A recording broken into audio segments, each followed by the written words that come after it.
Ми поїхали до Балтійського моря, щоб дослідити Труймісто.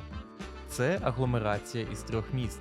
Гданськ – місто з унікальною історією, яка тягнеться із часів Тевтонського ордену, повне містичних фігур із своїми загадками. Місто, що перше прийняло удар Третього рейху та перше побороло комунізм. Місто, яке було на 90% зруйноване, проте ніби з попелу відроджено та захоплює туристів своєю самобутністю. Друге місто – це Сопот, де є шикарний пірс та в минулому штаб-квартира Гітлера. І третє місце – це Гдиня. Ще один величезний морський порт та одночасно курорт, де є безліч морських музеїв та супердовгий пляж, який закінчується містичним кліфом. Ми дослідили всі пам'ятки, спробували напої, створені за рецептами, яким більше 500 років. Піднялись на палубу кожного корабля музея та спустились всередину, щоб дослідити їх нутрощі. І, звичайно, зустріли Балтійське море, яке має різний характер біля кожного міста Труйміста. Неспокійне, холодне, вітер дуже сильний. Тож сідайте зручно, бо ми починаємо.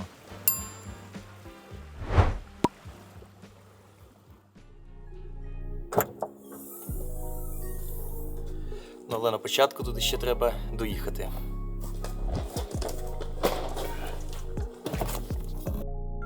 І також зрозуміти, що таке Тримісто. Труймісто або Тримісто – це назва агломерації на півночі Польщі над Гданською затокою. Як я вже і казав, до її складу входять Гданськ, Сопот та Гдиня.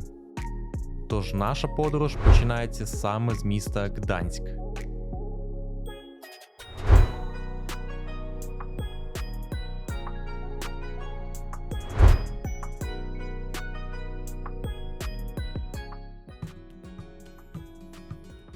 Гданськ – досить старе місто. Перші згадки про нього датуються 997 роком. За час свого існування місто встигло побувати під владою Тевтонського ордену, Прусії, Третього рейху та, звичайно, Польщі в різні періоди її історії. Але колись Гданськ був і повністю автономним, зване тоді вільне місто Данциг, що відразилося на його зовнішньому вигляді. Також на зовнішньому вигляді відобразилося і те, що місто було на 90% зруйновано радянськими військами, але про це пізніше.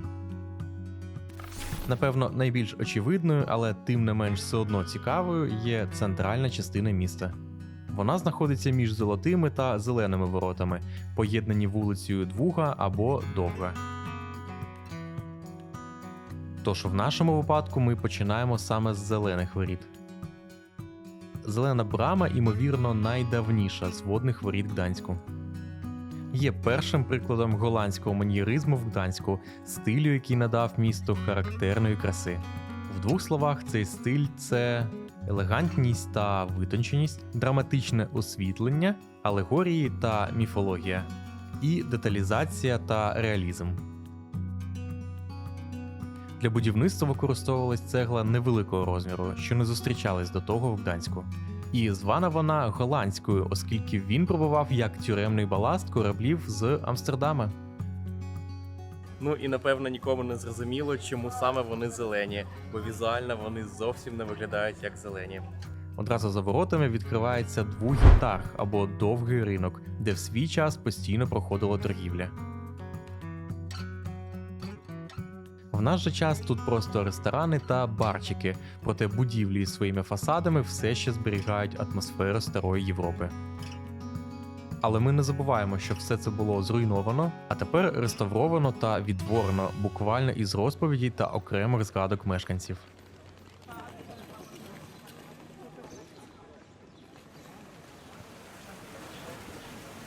І саме на цій площі знаходиться фонтан з Нептуном, і я б так багато уваги на нього не приділяв, якби в нього не була своя легенда. І ця легенда полягає в тому, що це дуже стародавній фонтан, куди люди закидували монети, і або Нептун розізлився, або був дуже задоволений, але він якби ожив і дуже сильно вдарив своїм тризубцем, і всі ці монети розлетілись і утворилися на такі золоті пластівці. що є по суті легендою і рецептом одної настойки з цими самими золотими пластівцями. Тож цю настойку теж треба спробувати.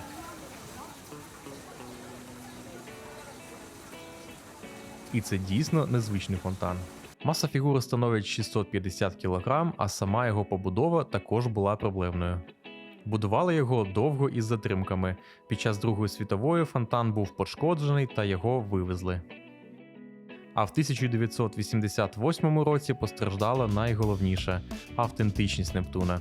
Бо на прохання міської влади Гданська статеві органи статуї були прикриті.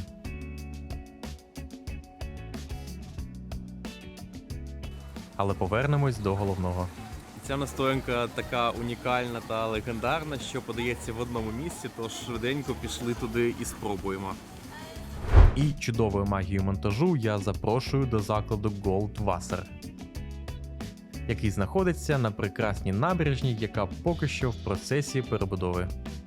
Отже, заклад і одночасно готель, який побудований навколо тієї самої настоянки, має очевидно як і красивий екстер'єр, так і чудовий внутрішній вигляд, де вас одразу зустрічає цей легендарний напій у своїй максимально вишуканій обгорці.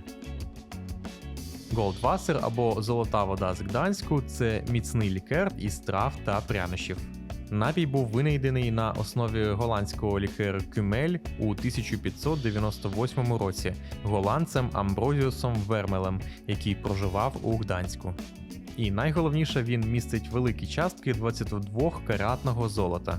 Таким же золотом був покритий величезний пончик, який я тестував на твуствий чвартик. Коли лікер наливають із пляшки, золоті пластівці починають крутитися. Тільки заради наукового інтересу. Тож спробуємо її.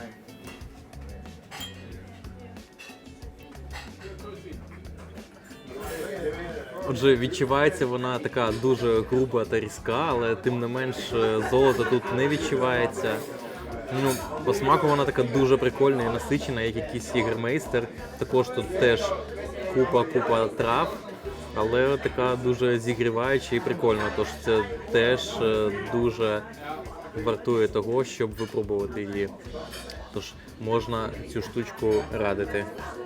Ну і коштує це золоте задоволення аж 24 злотих. Але все ж повернемось на площу, щоб до кінця її дослідити.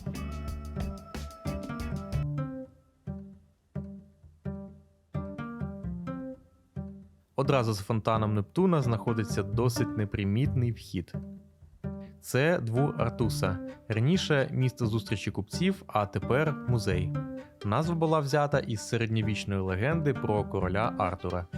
Інтер'єр складається з однієї дуже просторої кімнати в готичному стилі. І десь я вже бачив ці кораблі підвішені старі, такого самого типу. Хто не здогадався, ми таке бачили в Норвегії в одному з наших відео. Музей досить маленький і, по суті, найцікавішим експонатом є ця піч. 11-метрова піч виготовлена у 1546 році. Вона покрита плитками із зображеннями найбільших європейських лідерів.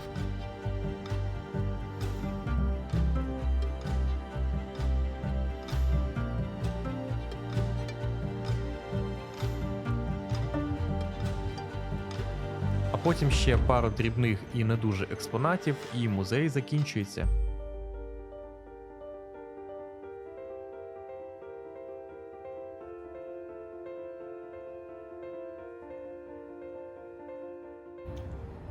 Ну і буквально пару хвилин, і вже весь контент музею пройдений. І як на те, що він безкоштовний, то в принципі варто туди піти. Але безкоштовний він в понеділок, тож варто про це пам'ятати. Ну і найбільша та найголовніша будівля – це Гданська ратуша. В ній теж є музей, де розповідається історія Гданська.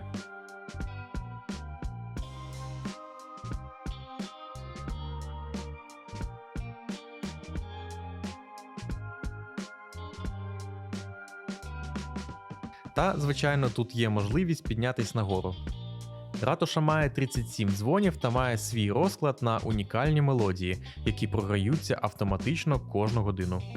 Ратуша є другою за висотою будівлею у головному місті Гданська після базиліки. Їхні силуети домінують над панорамою центральної частини міста.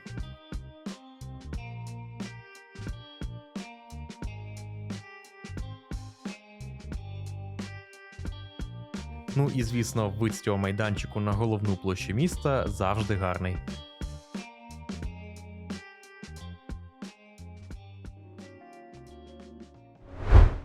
Гуляючи до фінальної частини шляху королів, це туристична назва вулиці Двуха, за нами постійно спостерігали різні статуї.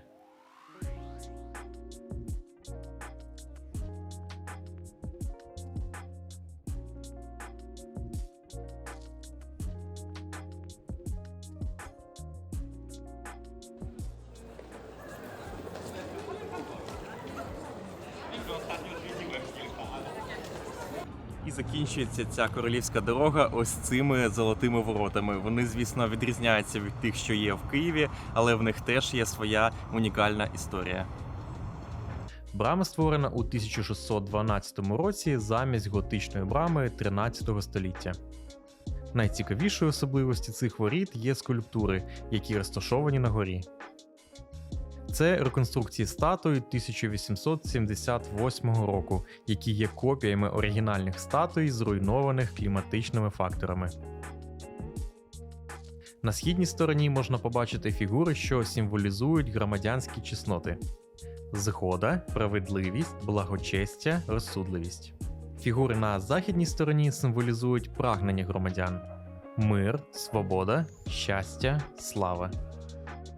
Ворота були значною мірою зруйновані радянським обстрілом під час Другої світової війни, але були відновлені вже у 1957 році.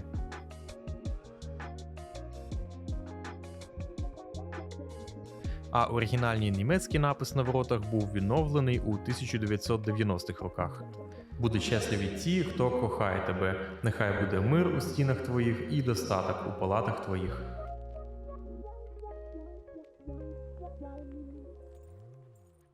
Один з наших наступних днів подорожі почався з усвідомлення, наскільки оригінальні назви вулиць у Гданську.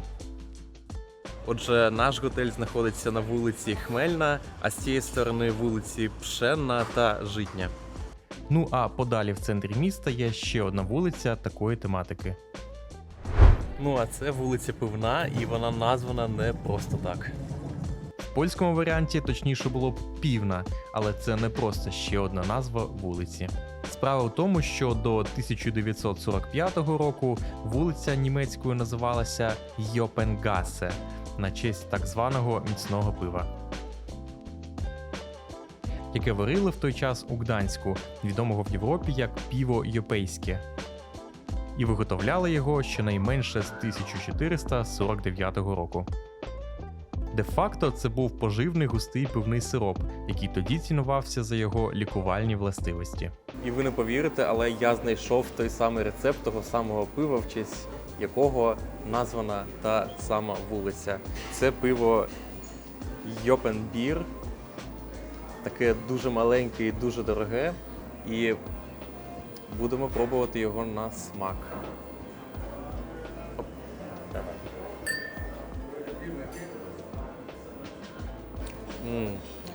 Дуже таке темне, як торфяне, якщо так можна називати, дуже насичене, дуже глибоке, дуже алкогольне, хоча спирт не дуже так сильно відчувається.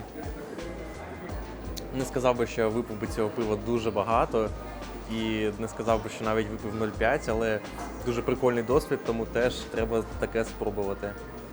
Тим паче, що це пиво за цим рецептом є тільки у цьому місці, у цій броварні PG4, яка знаходиться біля вокзалу.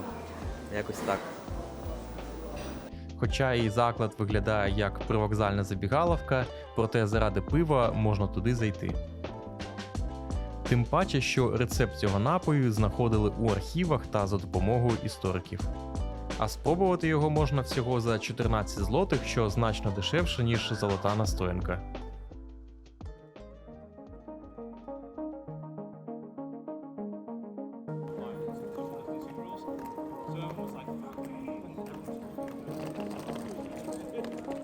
Ну а ось вулиця Півна виходить на будівлю, яку видно звідусюди. І це базиліка Пресвятої Діви Марії. Побудована між 1346 і 1502 роками, церква є прикладом цегляної готики, поширеного в країнах басейну Балтійського моря. Незважаючи на свою бурхливу історію, храм зберіг свій історичний архітектурний вигляд. Навіть на старих фотографіях видно, що коли Гданськ був розбомблен, базиліка майже не постраждала. З її розмірами це наразі одна з 2 чи 3 найбільших цегляних церков у світі.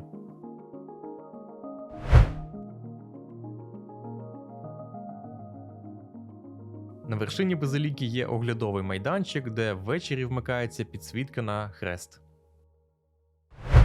який видно з усього центру. До речі, до майданчику можна піднятись 400 східцями. Але після Ватикану я не став ризикувати та підійматись. Замість цього краще подивимось на інтер'єр базиліки.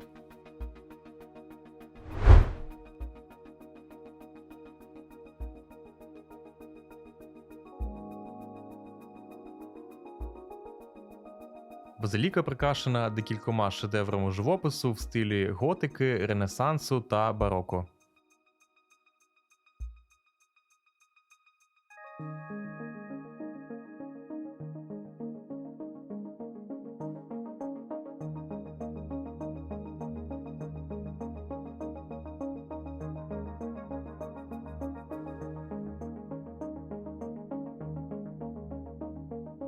Тут навіть стоїть орган, на якому колись хотів грати Йоганн Себастьян Бах.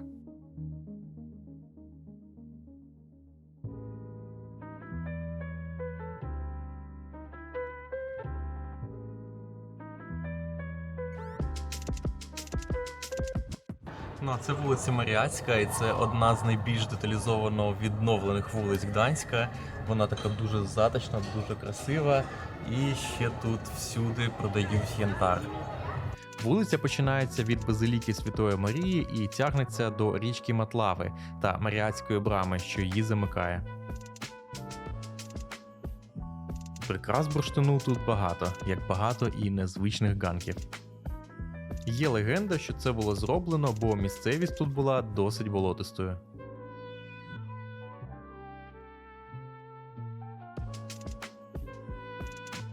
Ну а зараз це, напевно, найкрасивіша вулиця Гданську через свої пороги, характерні для гданської архітектури.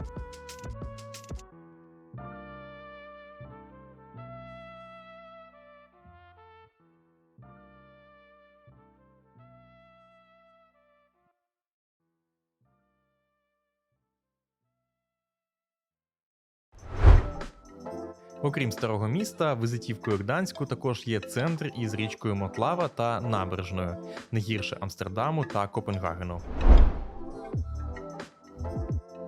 Унікальний стиль будинків тут обумовлюється німецьким минулим та історичними портовими будівлями. Тут знаходиться виспа Спіхшув або острів Амбарів. З 13 століття це був промисловий район з чисельними зерносховищами, а в 16 столітті їх вже було близько 340. Так як в минулому тут був серйозний річковий порт, часто зерно звідси зберігалось в спеціальних амбарах. Там зерно спочатку висушувалось на верхніх поверхах, а потім поступово опускалось вниз, коли вже повністю висихало. Ну а тепер там просто барчик. Будівлі тут всі в одному дизайні, та зазвичай перший поверх займають ресторани, а на верхніх – готелі. В свій час тут прокопали канал, що полегшило захист зерносховищ від частих пограбувань. На острові діяла повна заборона на нічне перебування.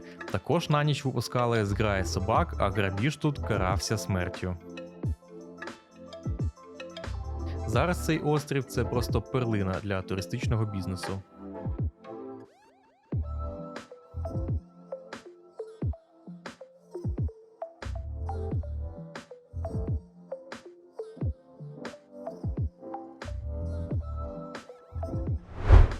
Хоча і деякі будівлі мають інший колір, ніж інші, все одно стиль будівель притримується єдиним. І дуже круто, що все будується, якби поважаючи та наслідуючи цей амбарний стиль.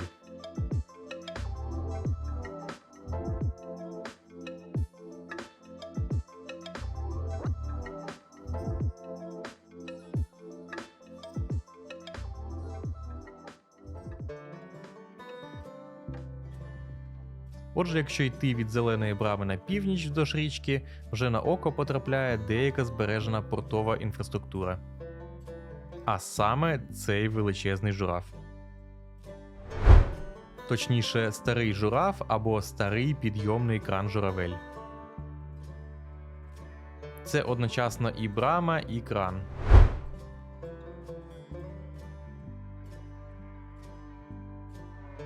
Просто величезний. З моменту свого створення він служив головним чином як портовий пристрій для завантаження вантажів і баласту на кораблі та для встановлення щогол суден. Всередині механізм складається з двох пар коліс бігової доріжки, де реально бігали люди, щоб привести цей механізм у дію.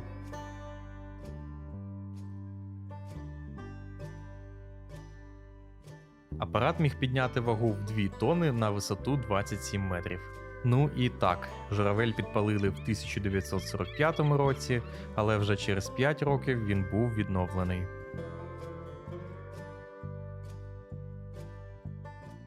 Не розумію що, але цей жураф мені явно щось нагадує. Так, дійсно, такий самий жураф стоїть у третьому відьмаку у Новіграді.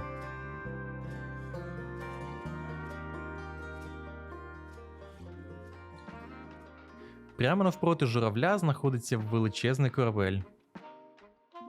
Це корабель-сухогруз «Солдик». І це перший корабель, побудований після закінчення Другої світової війни. Тут, в Гданську. Але конкретно до місця його побудови ми підемо трохи пізніше. Отже, судно названо на честь Станіслава Солдика, розмітника Гданської верфі.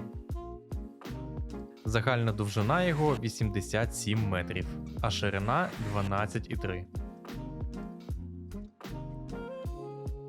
Вантажопідйомність судна гігантичні 2610 тонн.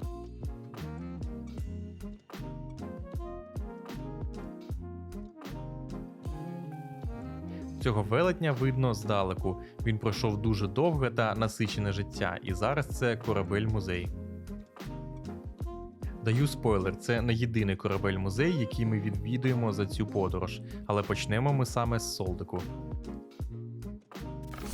Квиток на цей музей купується у будівлі поруч та коштує 19 злотих. Корабель найчастіше перевозив вуголь та залізну руду, а експозиція музею якраз знаходиться в цих самих залах, де і перевозили ці ресурси. Зали розташовані на декількох поверхах, так що опускатись та підійматись треба буде часто. Перша частина музею розказує про історію побудови цього корабля. Ось, до речі, його схема. Ну, а побудували цей корабель всього за 9 місяців. Судно було закладено у 1948 році, спущено на воду у цьому ж році і ходило аж до 1981 року.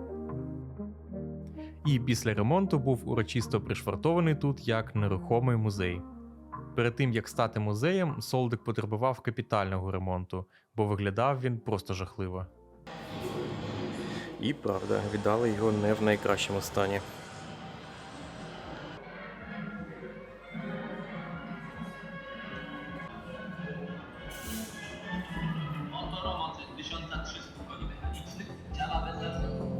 Але це історія, а ось далі йде найцікавіше, а саме машинна зала.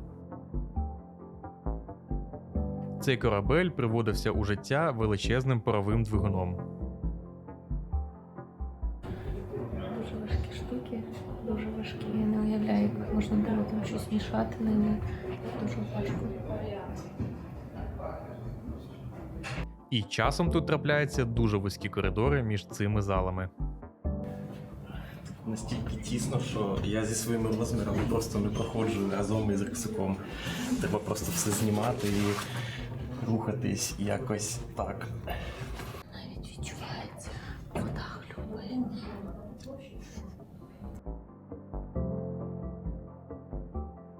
Інтерактиву в музеї небагато, але все ж ми його знайшли.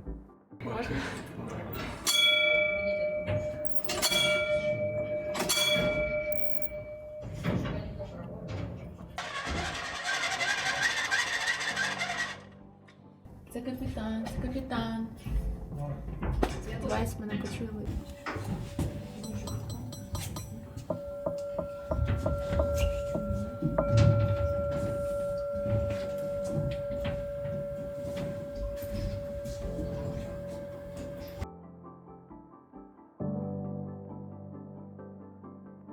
І остання частина музею складається з нудних кімнат екіпажу та вже не таким нудним підйомом назовні на палубу корабля.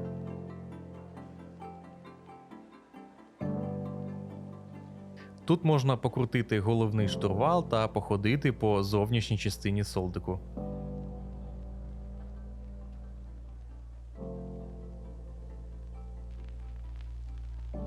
Але наша екскурсія різко закінчується, як і закінчується хороша погода. Блискавки тільки що було. Я в шоці, треба тікати.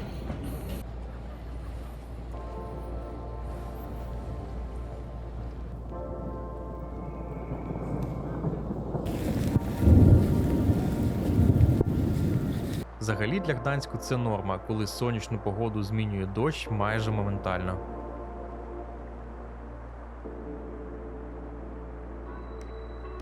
Проте вже через півгодини грому і блискавки як і не було, тож рухаємось далі.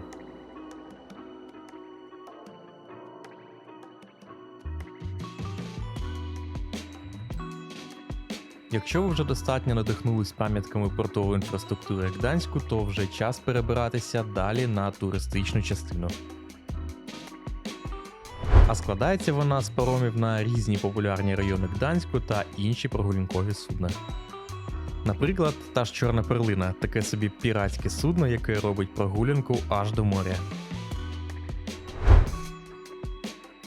Також тут є карусель, яка вночі виглядає просто неперевершено, тож ми не могли не дозволити собі покататись на ній, але вже при світлі сонця. Пішли на дитячий атракціон, але тут катаються і дорослі, тому будемо пробувати. В дитинстві таких не було. Наздоганяємо.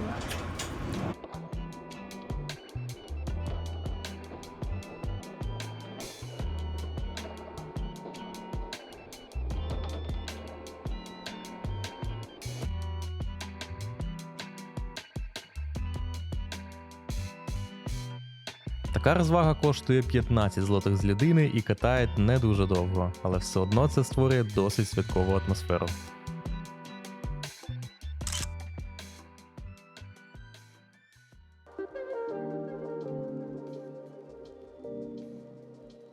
Ну і це місце круте не тільки однією каруселлю, тут просто шикарний вид на річку та оглядове колесо.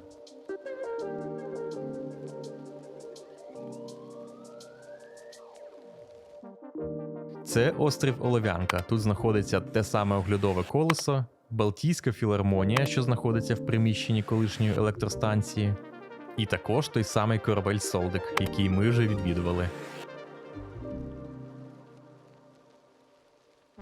Звідси шлях на острів відкривається через розвідний пішохідний міст. Він чередується кожні 30 хвилин по півгодини на підняте та опущене положення, тож треба поспішити, аби встигнути на колесо. Бо потім міст піднімається, аби дозволити суднам спокійно пливти на свої заплановані екскурсії.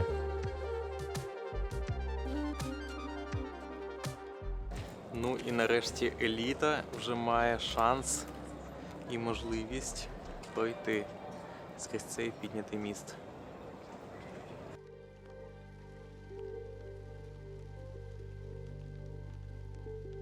Отже, поки міст піднятий, в нас є час покататися на оглядовому колесі. Це колесо Amber Sky або бурштинове небо, і це найкомфортніше колесо, на якому я катався.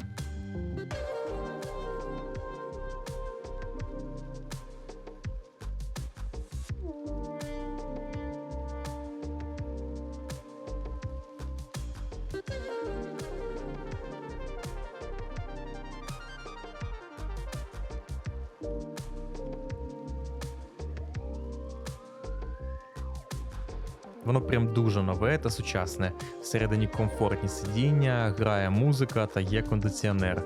Справжня Європа. На горі відкривається вид на весь Гданськ, вкритий золотим західом сонця.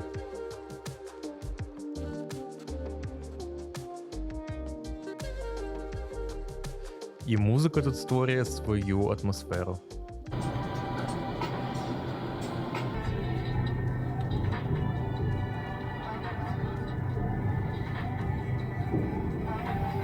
Ну і також не можна не помітити як і старі будівлі зерносховищ, які ще не встигли реставрувати, так і частину, що активно будується.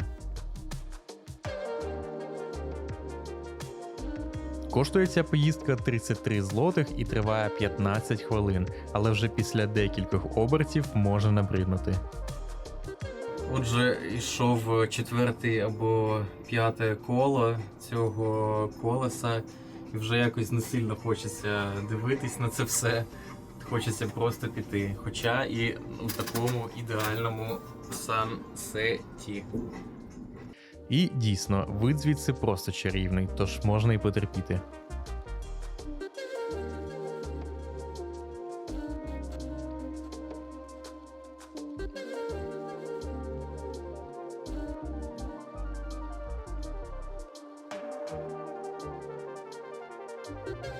А Гданськ ввечері просто неперевершений, бо коли все у ліхтарях, ще й біля води, ну це кайф.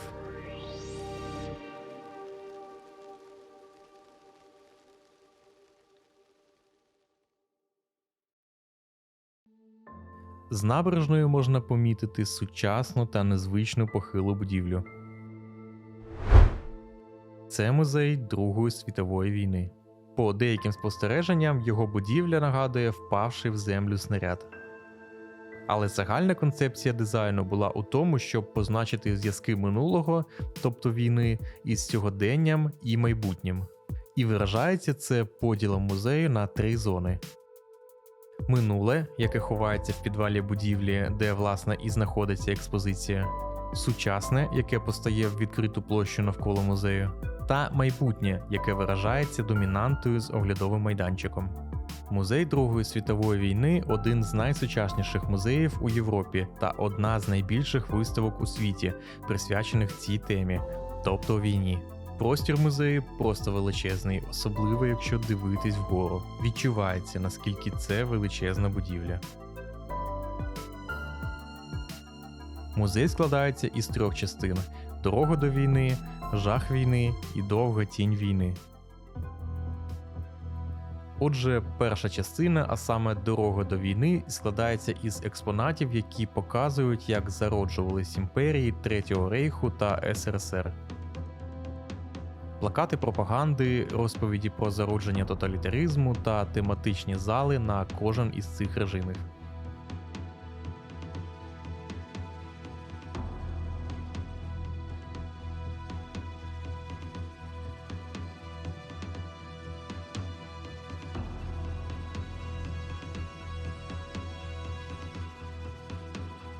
Друга частина «Жах війни» розповідає про початок війни, а саме атаку на Вестерплате.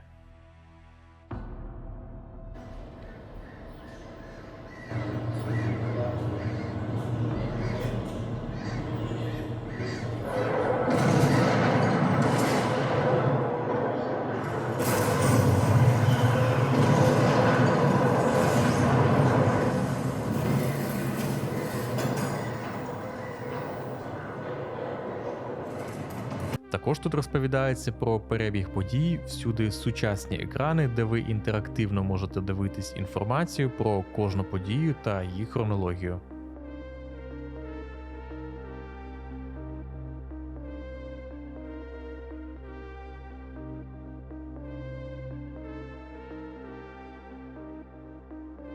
І також є зали із формою, зброєю та предметами побуту у всіх учасників війни.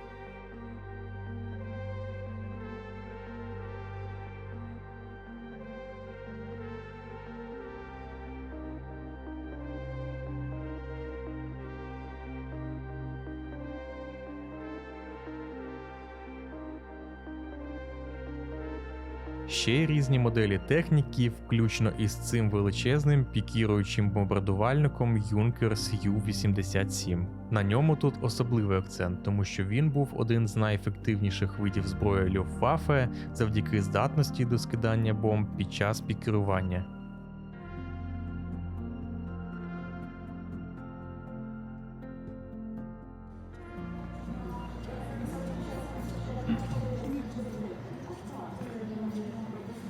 Але експозиція тут настільки велика, що не дарма тут на всю довжину стоїть велика, дуже-дуже довга лавочка, щоб відпочивати.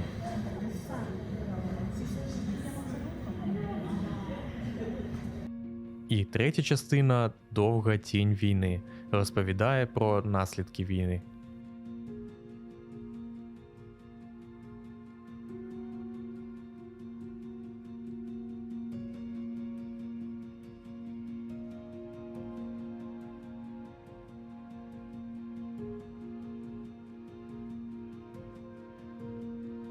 Так знайомі для теперішньої України блекаути, терор та фейки були звичними інструментами навіть у той час.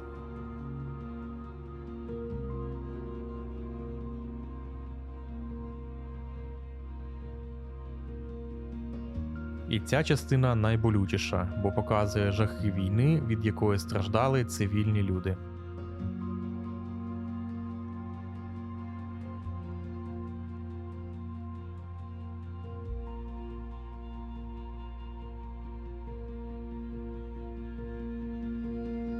Тут показані фотографії жертв Голокосту, речі людей та зруйнована вулиця.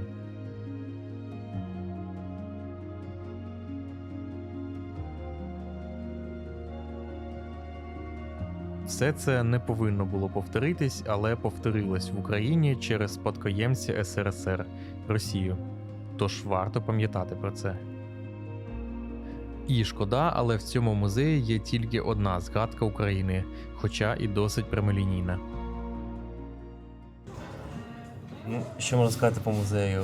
Він дуже важкий, особливо якщо рефлексувати з цим, з війною в Україні. Тож, так, але відвідати це точно варто.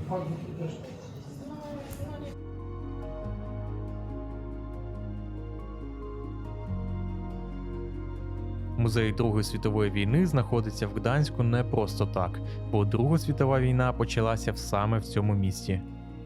В конкретному районі, куди ми якраз і направимось. Оце півострів Вестерплата, і саме тут почалась Друга світова війна. Вестерплата – півострів у Гданську, який 3-кілометровою дугою простягнувся на півночі міста. 1 вересня 1939 року був обстріляний німецьким броненосцем Шлезвіг-Гольштейн, що ознаменувало початок Другої світової війни. Героїчна оборона Вестерплата тривала до 7 вересня та закінчилася капітуляцією польського військового гарнізону. Одразу з паркінгу можна вийти до моря, де ми нарешті можемо побачити Балтійське море у всій своїй потужності. Ось це справжнє Балтійське море. Неспокійне, холодне, вітер дуже сильний, але все одно дуже прикольно тут знаходитись. І там прям дуже велично. Саме слово «величність» підходить до Балтійського моря. Десь вдалині видно портову інфраструктуру та багато величних кораблів у морі.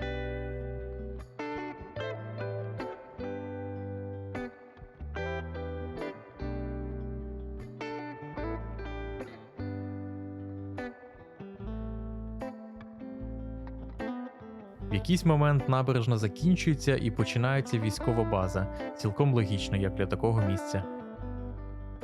Ну, але ми повернемось до парку.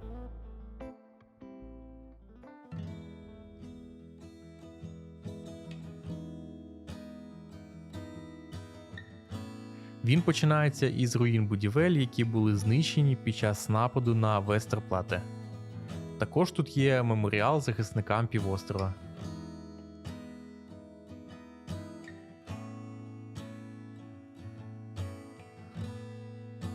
Довга дорога до основного об'єкту парку переривається зруйнованою казармою. Ця реальна будівля, яка була теж зруйнована під час обстрілу півострова, доступна для відвідування.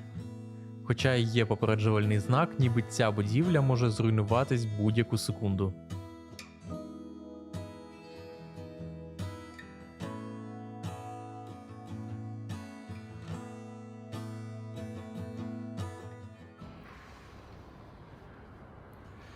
Ну, здається, що наче не так вже і небезпечно тут знаходитись.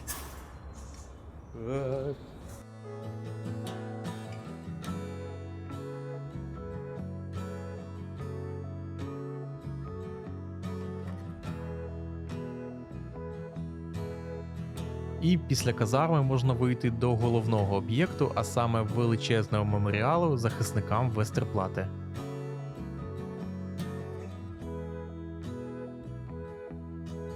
Та навпроти нього головний напис, який актуальний і до сьогодні.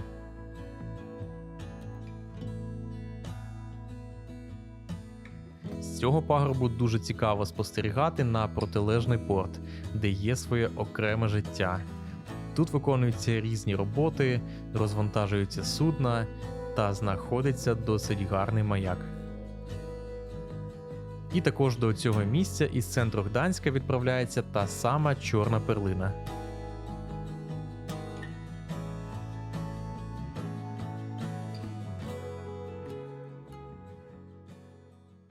Коротше, це непоганий варіант для того, щоб зустріти море, якщо ви приїхали в Гданськ тільки на один день.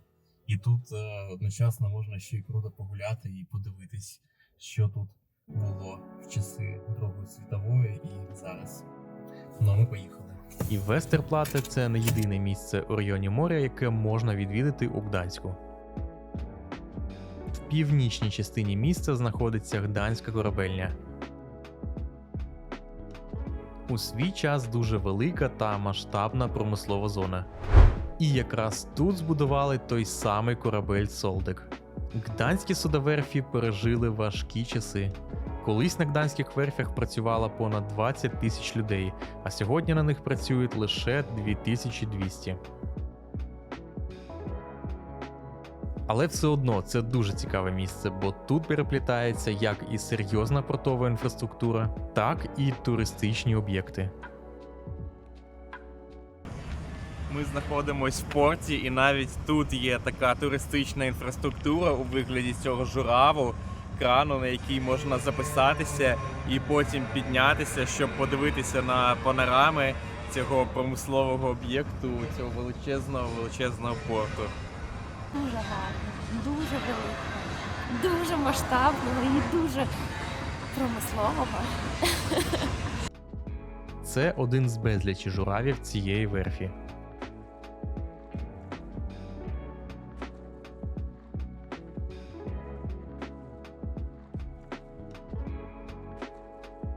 І цікаво, що саме зараз на цьому крані підвішена зірка Давида, як я розумію, в знак солідарності із Ізраїлем. До речі, на Google картах можна побачити, що в свій час тут був підвішений і український прапор. По цій промзоні можна довго гуляти та бачити купу різних цікавих деталей. Історичні вказівники, відреставровані будівлі, карти місць, словом, дуже масштабно.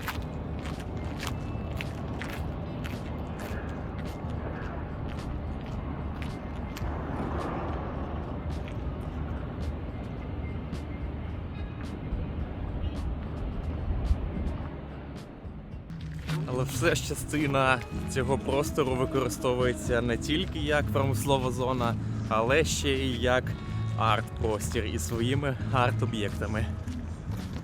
І одним з цих арт-об'єктів є ці роботи, які ніби живі та випливають із води. Дуже деталізовані роботи, зроблені із частин різних матеріалів, та деякі з них навіть подають ознаки життя та рухаються від вітру.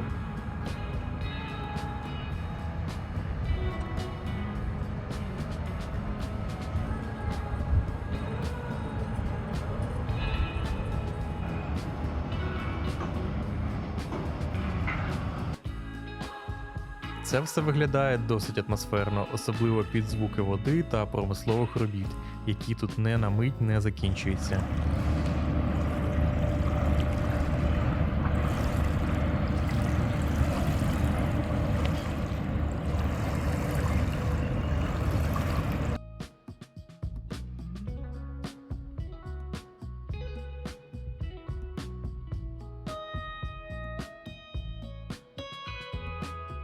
Гуляючи по верфі, можна помітити також спеціальні позначки про історичні події, які відбувалися саме у цьому місці. І для того, щоб зрозуміти всю історію, треба піти в спеціальний музей. Ну і потім по цій не зовсім зручній дорозі, але можна дойти до Європейського центру солідарності.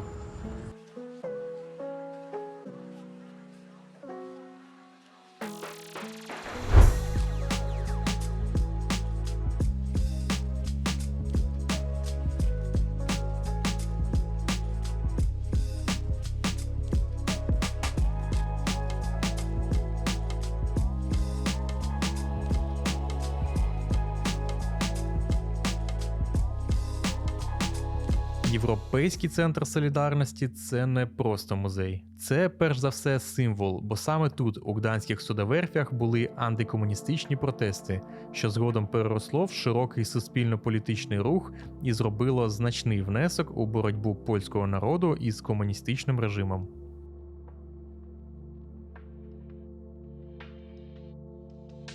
За задумом, стіни будівлі виконані з листової сталі, що застосовується у суднобудуванні, такої нефарбованої та іржавої. А біля музею знаходяться ворота в Гданську судоверфь. Тут у 1970 році під час страйку робітники верфі, які залишали територію верфі через ворота номер 2, були обстріляні армійськими частинами. Також не можна не помітити пам'ятник полеглим робітникам судоверфі 1970 року. Монумент складається із 3 хрестів, кожен з яких важить 36 тонн та має висоту 42 метри. І до кожного хреста підвішений якір вагою приблизно 2 тонни. Тут знаходиться як і сам музей, так і великий культурний простір, бібліотека, кафе та вихід на дах, де знаходиться сад.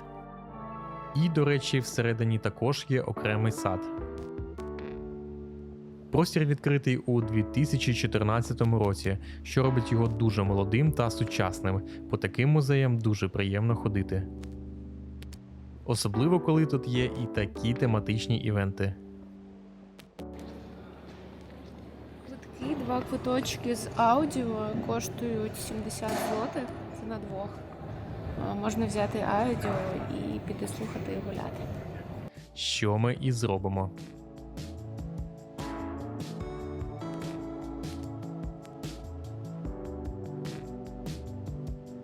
Отже, заходячи до музею, ви одразу потрапляєте в простір робітників верфі, де є типові атрибути для праці. Наприклад, картки «Хто коли прийшов та вийшов», різні інструменти та машини, які використовувались у той час в цехах.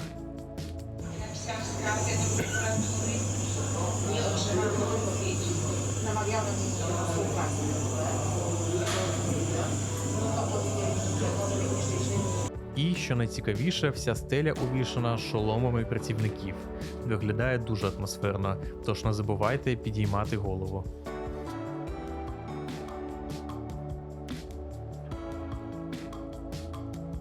Експозиція музею розповідає про страйки та виникнення руху солідарності, причини та реакції чинної польської влади та всього світу на ці події.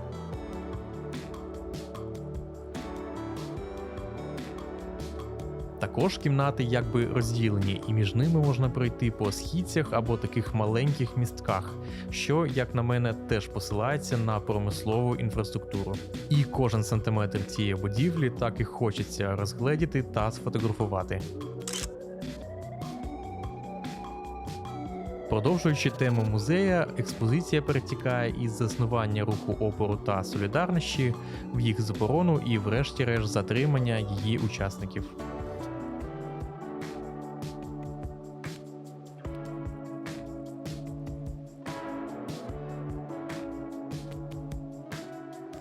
Ну і неможливо не сфокусувати увагу на головну ідеологічну думку, нашу спільну та актуальну проблему. Врешті-решт, музей закінчується круглим столом переговорів між робітниками та урядом.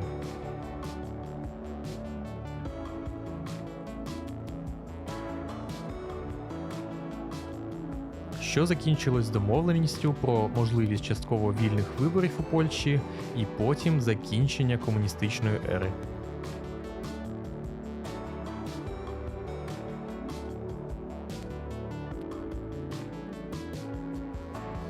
Це дуже коротка розповідь дуже довгих та насичених подій, тож радимо самим відвідати музей, щоб дізнатися про всю історію більш детально та повноцінно.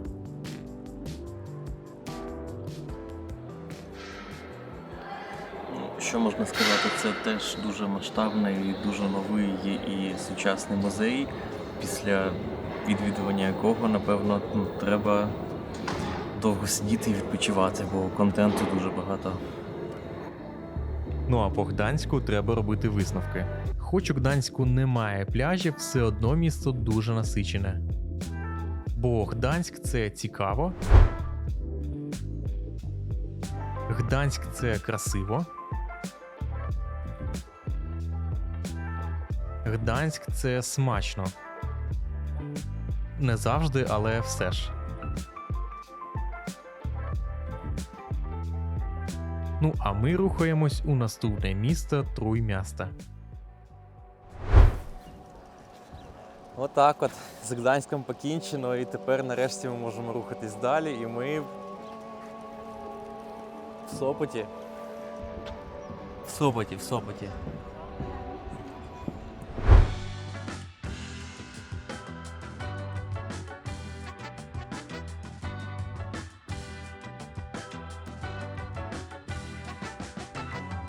Сопот – це морський та оздоровчий курорт. Тут ви не побачите суперновеньких музеїв, як в Гданську. Проте Сопоту є чим помірятись, бо візитівкою міста є його величезний пірс. Або ж моло, якщо по-польськи. Це найдовший пірс на Балтійському морі та взагалі найдовший дерев'яний пірс в Європі. І в теплий сезон тут навіть треба платити за вхід. One ticket. Yes, with credit card. Один квиточок коштує 10 злотих. Це для того, щоб просто зайти на пірс. Пішли покажемо. Отак от 10 злотих, і тепер ми на цьому пірсі. Але воно того точно варте, бо рідко є можливість прогулятись по такому красивому пірсу та послухати звуки такого спокійного моря.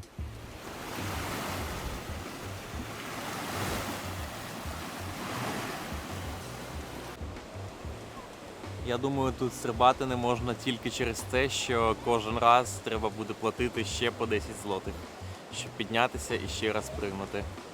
Також на пірсі знаходяться різні цікаві штуки.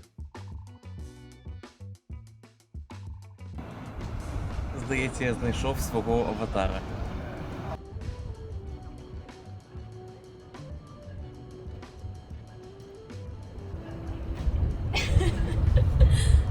Вправо можна прочитати. Ви думали, що зі мною щось сталося? Насправді це вправо, щоб краще дихати. І ще тут є купа голодних чайок.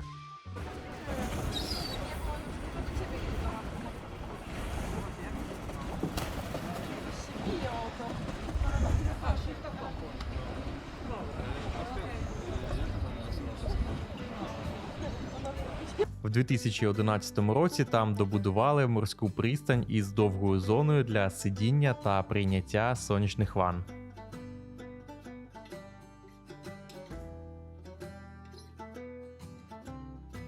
Тепер там навіть можна потрапити на морські прогулянки. Звичайно, якщо не боїтесь. Не знаю, чи море завжди спокійне тут, але в той момент це було просто ідеальне місце. Як для прогулянок, так і для спостережень за морем.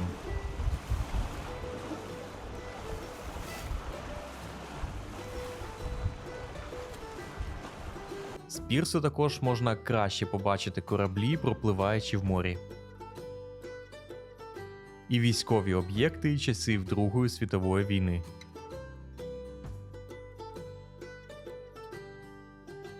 Ну і також не можна не помітити на березі одну величезну будівлю. І з цього пірсу ідеально видно Софітел Гранд Хотел. Він знаходиться ось там. Це п'ятизірковий готель, побудований дуже давно, здебільшого для гостей казино, що розташовувались поруч.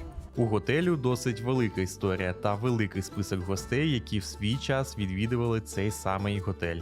В часи війни він служив штаб-квартирою Гітлера, який двічі виїжджав із Сопота на підступи до оборони Варшави, щоб оцінити обстановку. Окрім пірсу, є центральна туристична вулиця Сопоту, яка має досить цікаву назву. Ну і центральна вулиця тут – це вулиця Героїв Монте-Казіно. Тих самих, які ми вже бачили в Італії. Хто не бачив наше відео з Італії. Особливу роль тут відіграли польські військові, на честь кого тут є військове кладовище та меморіал. Ось тут. Там знаходяться основні туристичні завлекаловки, такі як цей чомусь популярний Кривий Дім, який всередині виглядає просто як перехід на Позняках. У мене навіть камера від цього поплила. Ну, коротше, да, така собі історія. Ну і по суті це все, що можна подивитись в Сопоті. Так, з натяжечкою. Тому, можливо, я сказав би, що взагалі 3 міста на 3 місто, а 2,5 міста. Тож ми їдемо вже в Гдиню. І кульмінація нашої пригоди – це Гдиня.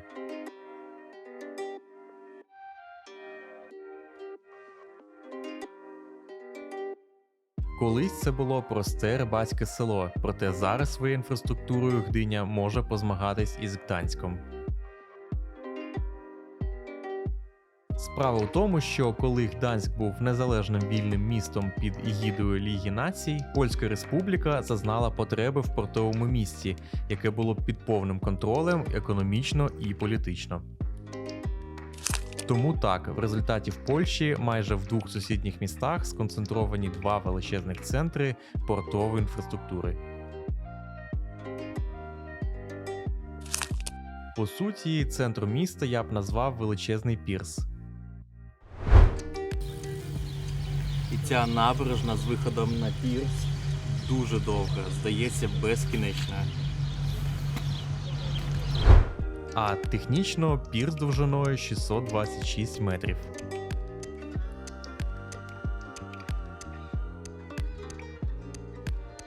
Звідси відправляються пароми на Хел. Це ще одне курортне містечко.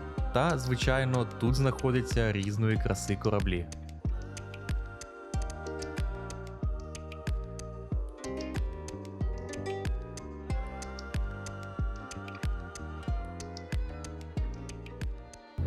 І цей пір закінчиться просто ідеальним видом на море, де час від часу в'їжджають кораблі і де чилять дуже прикольні пташки. Вони в цьому знають толк.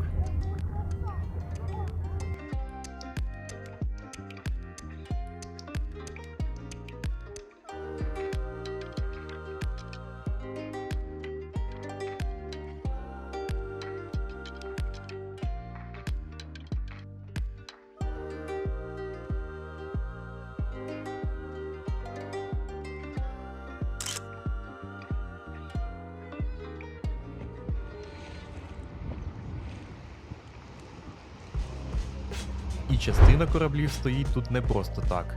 Це кораблі-музеї, як в Гданську. Тому давайте їх всіх досліджувати по черзі. А цей величезний корабель називається Блискавиця, і він пережив Другу світову війну. Він просто гігантський. Один з 2 побудованих кораблів класу Гром, прийнятих на озброєння ВМС у 1937 році. Так, це справжній військовий корабель, найстарший у світі збережений есмінець. І він дійсно пройшов всю Другу світову, і тепер стоїть тут. Справжня легенда. Вже по класиці його довжина 114 метрів, а ширина 11,3. Перед початком Другої світової війни його перемістили із Гдині до Великої Британії, де він початково і був побудований. Тож він мав можливість брати участь в операціях Другої світової війни з перших і до останніх днів. Воював у Європі, діючи в Атлантиці, Північному та Середземному морях. Поруч із самим кораблем є кілька макетів, де можна детально подивитись кожен із суден. Як, звичайно, і саму блискавицю.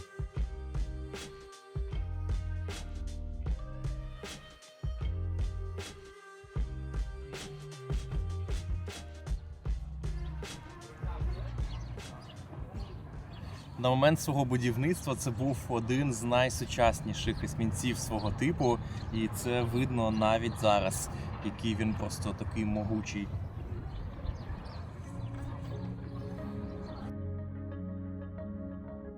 Але, звісно, краще його дослідити вже всередині, тож ми відправляємось на борт.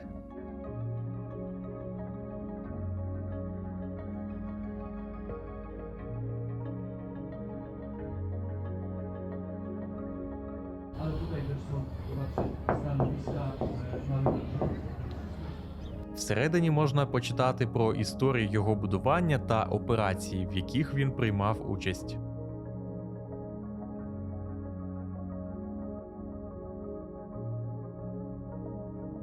Напевно, найбільш відома операція – це евакуація формувань британських, французьких та бельгійських військ, що опинилися притиснутими вермахтом до Атлантичного узбережжя в ході битви за Дюнкерк. Вважається найбільшою військово-рятувальною операцією у світовій історії.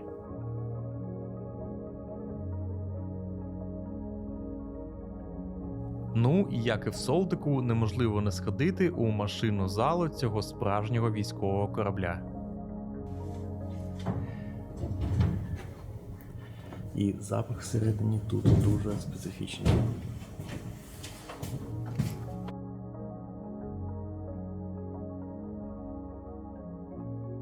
Тут вже немає так багато крутилок, як в минулому кораблі, проте все одно дуже цікаво.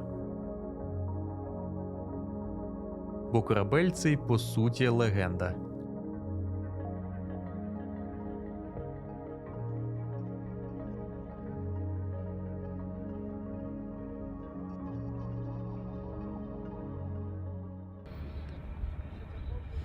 Ну, тут і сказати нічого, тут точно must visit в Гдині, а ми рухаємось на інший корабель. І, пройшовши всього пару метрів, ми вже можемо побачити другий корабель-музей цієї набережної. А цей корабель дар поможе, і в нього є своя унікальна історія, і промандрував він значно більше, ніж я. На відміну від минулого військового корабля, цей прямо-таки пропитаний духом авантюризму. Корабель-мандрівник, шукач пригод, мудрий вчитель та справжній переможець. І, щоб було зрозуміло одразу, він здійснив 102 навчальні рейси. Проплив 500 000 морських миль. Перший в історії корабель польського прапора, який проплив навколо світу. На ньому підготовлено більше 13 000 студентів. Немаленький досвід, тож пірнаємо його досліджувати.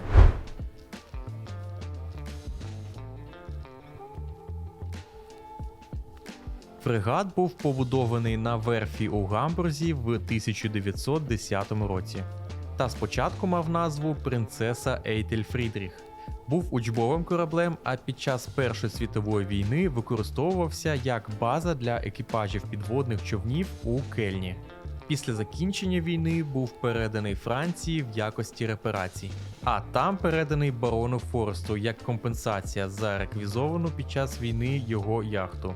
В 1929 році був виставлений на аукціон та викуплен жителями Помор'я, тобто в тому числі і жителями Гдині. Корабель був відремонтований в Данії та отримав вже кінцеву назву – Дар Поможа або Дар Помор'я. У 1934-35 роках судно здійснило навколосвітню подорож через Панамський канал. Під час Другої світової війни Дарпо-Можа був інтернований у Швеції і стояв в Стокгольмі аж до кінця війни.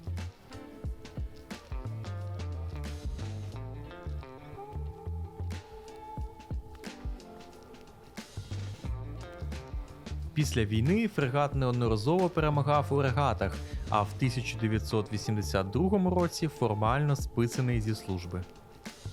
Цікаво, що в музеї також показані безліч фотографій різних тваринок, які були гостями цього корабля. Прикольно, що тут є стенд, на якому пишуться історії про звірят на інших кораблях.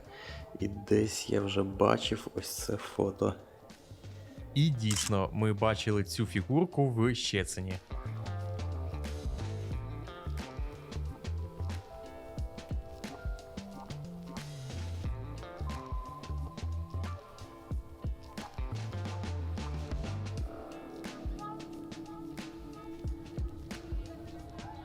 Ну тут же наверху на палубі вже все так з дерева та з цими мотузками дуже відрізняється від того залізного корабля.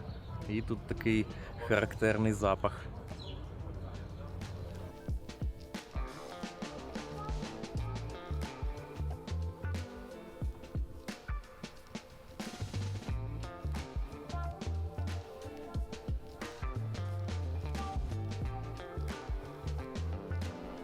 Також тут можна спробувати подзвонити в справжній корабельний дзвін.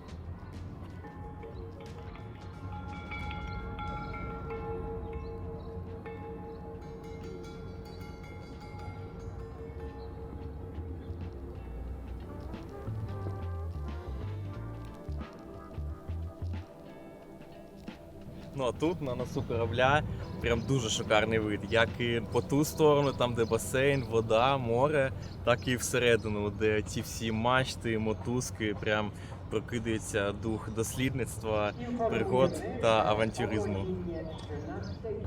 Ну, насправді дуже прикольно подивитися, типу, як це все відбувалося, що робили.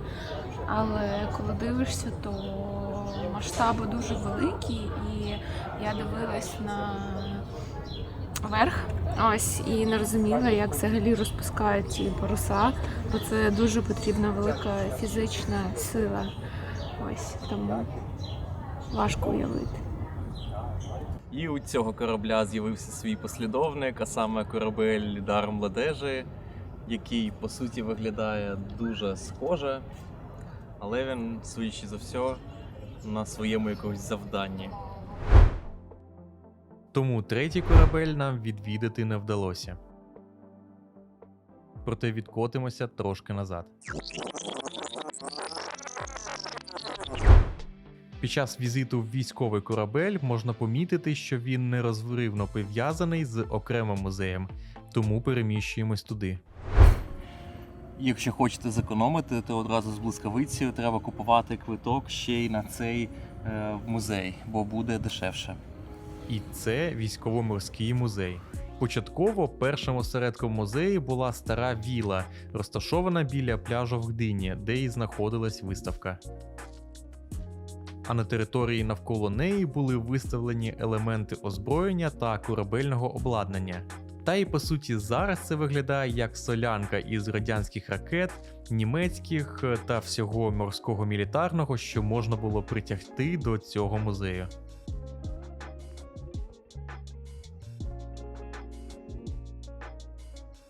Різні ракети, міни та зенітні гармати.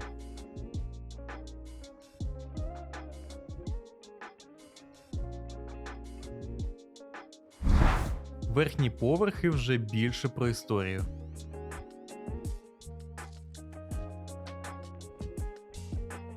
Але помацати тут багато не вдасться, тут всюди заборонні знаки.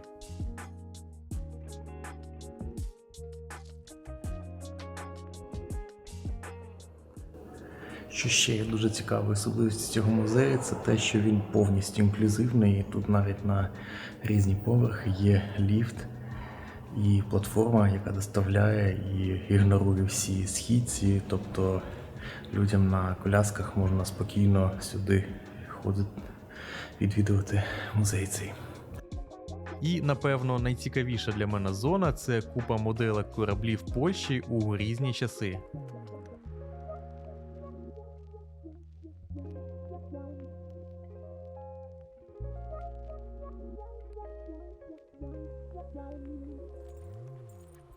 Надводні, підводні, якісь суперстарі. Їх тут досить багато і вони дуже деталізовані.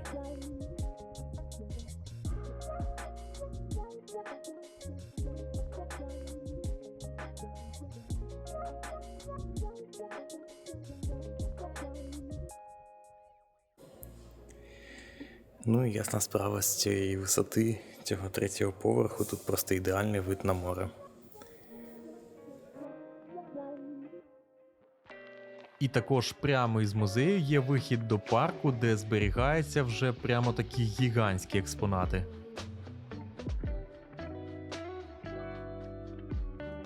Різні корабельні гармати, протикорабельні ракети та навіть літаки.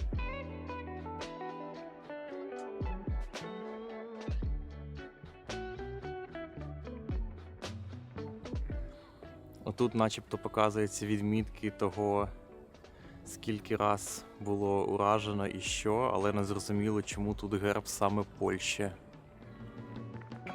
Але особливий експонат – це ОРП «Сокол», спущений на воду в 1966 році, початково на озброєння Норвегії, а потім вже переданий Польщі. А тепер списаний і зберігається тут. І зайшли ми трошки рано, бо він тільки готується до експозиції. Згідно з прийнятою концепцією, корабель мав бути закопаний у землю і частково закритий склом, що імітує рівень води, над яким мала виступати лише частина корпусу.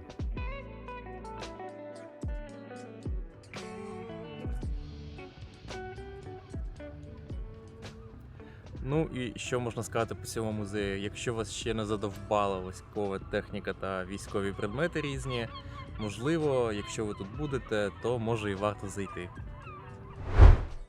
Ясно, що одними військовими кораблями та іншою військовою технікою Гдиня не закінчується. Гдиня – це також великі пляжі, де перетинається як і приватне судоплавство, так і просто відпочинок на пляжах.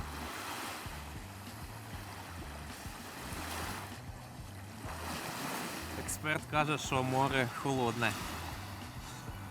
А ось чим справді вона закінчується, так це дуже довгим пляжем, який в результаті фіналиться містичним Орловським кліфом.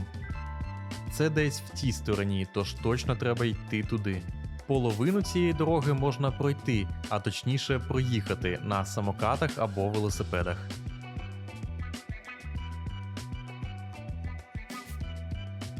Ну і все. До якоїсь частини ми доїхали, припаркувались і далі приблизно таку ж відстань пішки. Але коли я казав, що всі ці набережні безкінечні, це не просто слова. Ці набережні тягнуться на кілометри, і тут всім знайдеться місце.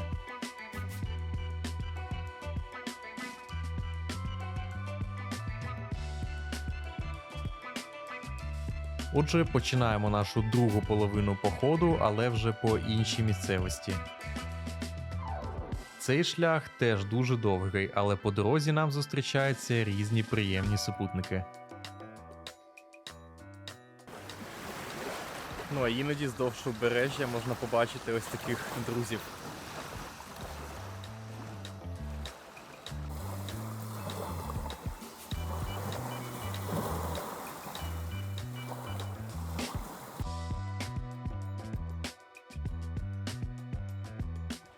Якщо що, то прям попереджаємо, що тут на цій частині вже складніше йти, бо дуже слизько. Але тим не менш є дорога, не пісок, і можна дійти далі. В якийсь момент ми наткнулись на цікавий артефакт минулих сторіч, а саме цей повністю бетонний бункер. Виглядає зовсім звичайно, проте цей бункер сповз з висоти аж того самого кліфу. І не можу сказати, що на віки, але поки що він тут. Хоча це зовсім і не схоже на чолову прогулянку вздовж берега, а тут купа каміння і піску, все ж таки ми зайшли до Орловського кліфу. І фінальна наша точка маршруту – це той самий Орловський кліф.